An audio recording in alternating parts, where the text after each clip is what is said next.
Hi friends, இன்றைக்கி என்ன பார்க்க போகிறோம் அப்படின்னா 36 பிளேடு ரொட்டேட்டர் தான் பார்க்க போகிறோம்.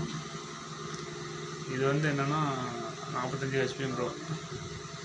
உங்களுக்கு வந்து இப்போ ட்ரை லேண்டு தான் ஃபுல்லாகவே, ஈரெல்லாம் ஃபுல்லாக காஞ்சிச்சு. ஃபுல்லாகவே உங்களுக்கு டெப்த் அந்தளவுக்கு எடுக்காது ப்ரோ. டெப்த்து எடுத்த வண்டி எப்படியும் 1 to 2 RPM கண்டிப்பாக ட்ராப் ஆகும். ஏன்னு கேட்டிங்கன்னா ஃபுல்லாக ஓவர்லோடு வாங்குவோம். ஏன்னா ஃபுல்லாகவே ட்ரை ஆகிடுச்சு, காற்று ரொம்ப காஞ்சிச்சு ப்ரோ. இதெல்லாம் பார்த்திங்கன்னா டீசல் வந்து மணிக்கு 4 to 4.5 மேலே தான் போகும். ஏன்னு கேட்டிங்கன்னா காற்று ரொம்ப காஞ்சிச்சு. அதான் டெப்த்து பார்த்திங்கன்னா உங்களுக்கு அந்தளவுக்கு இருக்காது. சைடு பட்டை இறக்கி போட்ட வேணால் எடுக்கும். இதுதான் லோடு வாங்க ப்ரோ. லோடு வாங்கினாலும் டெப்த் இறக்கி விட்டால் ஓடும், கடன்னு அடிக்கும். அது ஒரு பிரச்சனை உங்களுக்கு, கடன்னு அடிக்கும். வண்டி எப்படி தட ஆடுன்னு வச்சுங்களேன், அது பிரச்சனை இல்லை. அது ஓட்டுவாங்க, ஃபினிஷிங் நல்லாயிருக்கும். ஃபினிஷிங் நல்லாயிருக்கும். அப்படிலாம் உங்களுக்கு சொந்த ஓட்டமாக இருந்தால் மேலால் ஒரு சால் இழுத்து விட்டுட்டு நீங்கள் 2வது சால் வந்து கொடுத்தீங்கன்னா நீட்டாக டெப்த்து லோ பஸ்ட்டில் ஓடிட்டுருக்கு. இது 2வது சால் லோ செகண்டில் போட்டு வரலாம், ஒன்றும் பிரச்சனை இல்லை. உங்களுக்கு அந்தளவுக்கு பர்ஃபார்மன்ஸ் நல்லா கிடைக்கும். 575 வந்து உங்களுக்கு பர்ஃபார்மன்ஸ் நல்லாவே இருக்கும், ஃபினிஷிங் நல்லாயிருக்கும். மற்ற வண்டி வந்து எக்கனாமியில் போட்டால் தான் ஃபினிஷிங் கிடைக்கும். இது பாருங்கள், உங்களுக்கு ஃபுல்லாகவே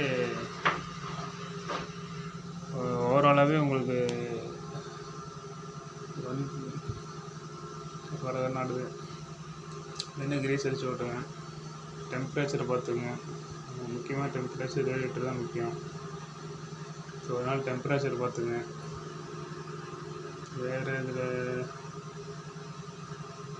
பிளேடு வந்து பார்த்திங்கன்னா ஒரு செட்டு, ஃபஸ்ட்டு செட்டு ரொட்டேட்டில் வரும்போது எடுத்து வச்சுக்கிட்டு 2வது செட்டில் போட்டுங்க. ஃபஸ்ட் செட்டு வந்து முக்கால்வாசி செஞ்சதுக்கப்புறம் எடுத்து வச்சுக்கிட்டு 2வது செட்டு புதுசு போட்டிங்கன்னா 2வது செட்டில் வந்து சைடு பார்த்திங்கன்னா தேயும். அப்போ வந்து பஸ் செட்லேருந்து கழட்டினீங்க பார்த்திங்களா, அது வந்து நீங்கள் எடுத்து மாற்றிக்கலாம். அந்த மாதிரி கலப்பையில் எப்படி பட்டா மாற்றுறீங்க, அதே மாதிரி தான் ஒரு அது எல்லாருக்கும் தெரியும். தெரியாதவங்க தெரிஞ்சுக்குங்க. இல்லை ப்ரோ இது மாதிரி வேறு எதுவும் இருந்தாலும் கமெண்ட் பண்ணுங்கள். அதனால தான் 575 ஓட்டுறது நல்லாயிருக்கும், ஃபினிஷிங் நல்லாயிருக்கும். இன்னமும் 275 ஓட்டங்கள்லாம் ஓட்டுறாங்க ப்ரோ. ரொட்டேட்டரில் 36 பிளேடு போட்டு 275 ஓட்டங்களும் ஓட்டலாம், ஓடும். அது ஓடும், அது என்னென்னு நீங்கள் பார்த்துக்குங்க.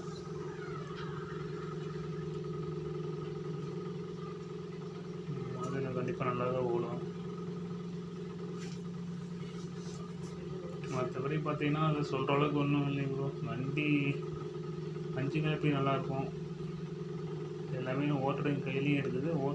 ஓட்டும் போது நம்ம எப்படி ஓட்டணும், நேக்காக எப்படி எந்த இடத்துல ஓட்டணும் அதை நம்ம தெரிஞ்சுக்கணும்.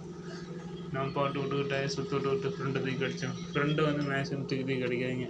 ஃப்ரெண்டு நீங்கள் மேக்ஸிமம் தூக்கி அடிச்சிங்க அப்படின்னா ரேடியேட்டர் கம்ப்ளைண்ட் கண்டிப்பாக வரும். இன்றைக்கெலாம் அலுமினியம் சரி, கோல்டு சரி, நீங்கள் காப்பர் சரி, நீங்கள் ரேடியேட்டர் எடுத்தாலுமே உங்களுக்கு மினிமம் 7,000 8,000 பக்கம் போயிடுச்சு. அதனால் நீங்கள் எல்லாம் விற்கிற விலைக்கு வந்து பார்த்து சூதானமாக ஓட்டி தான் ஆகணும், வேறு வழி இல்லை. ஏன்னா அந்தளவுக்கு உங்களுக்கு ரொட்டேட்டர் ஜாயிண்ட்டு நேராக போட்டு கிரீஸ் அடிச்சு விட்டுங்க. ஒன் சைடு செயின் இழுத்து வச்சு ஒன் சைடு செயின் லூஸ் விடுவாங்க. அது ஒரு பக்கமாக தரத்தான் இழுத்துட்டு போவோம். அது ஒரு பிரச்சனை இருக்குது. ஸோ அதனால் ரெண்டுமே இல்லை, செயின் லூஸ் விட்டுக்குங்க. ஒவ்வொருத்தர் பார்த்திங்கன்னா கலப்பிக்கு செயின் லூஸ் விடுவாங்க, டைட் வைப்பாங்க. கலப்பிக்கு ரொட்டேட்டருக்கு இழுத்து வைப்பாங்க. அது செயின் மர பிரச்சனையாக இருக்கும். அது லேத்தில் கொடுத்து நீங்கள் காய்ச்சி பண்ணிட்டீங்கன்னா அது கரெக்டாக வந்துடும்.